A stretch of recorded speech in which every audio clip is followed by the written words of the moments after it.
ஏழுமலை பதினெட்டுப்பட்டி கிராம கால்வாய் பாசன திட்ட ஒருங்கிணைப்பு குழுவின் சார்பாக குட்டப்புற ஊராட்சிக்கு உட்பட்ட தச்சவத்தி கிராமத்தில் உள்ள விவசாயிகளை சந்தித்து அவர்களுடைய கருத்துக்களை பதிவு செய்ய வந்திருக்கும் என்பதை மகிழ்ச்சியும் தெரிவித்துக் கொள்கிறோம். ஏழுமலை சுற்றுவட்டார பகுதியில் 40 ஆண்டுகளாக மழை பெய்யாமல் கண்மாய்கள் எந்த கண்மாயும் பெருகாமல் இருக்கு.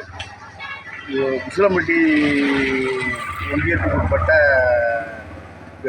மீனாட்சி புறம் வரல 58 கால்வாய் தண்ணி வந்துட்டு இருக்கு.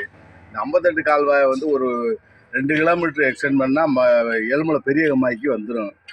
அப்படி பெரிய கம்மாய்க்கு வந்தால் பெரிய கம்மா, அப்புறம் சின்ன கம்மா, அடுத்து குட்டப்புறம் கம்மா, கோட்டைப்பட்டி கம்மா, அப்படியே தாடைப்பட்டி கம்மா, அப்படியே மீனாட்சி வரம், குப்பநத்தை வரல போகிறதுக்கு நிறையா சான்ஸ் இருக்குது. சேடப்பட்டி ஒன்றியம் முழுவதுமே தண்ணீர் ஆகிறது மாதிரி இருக்குது.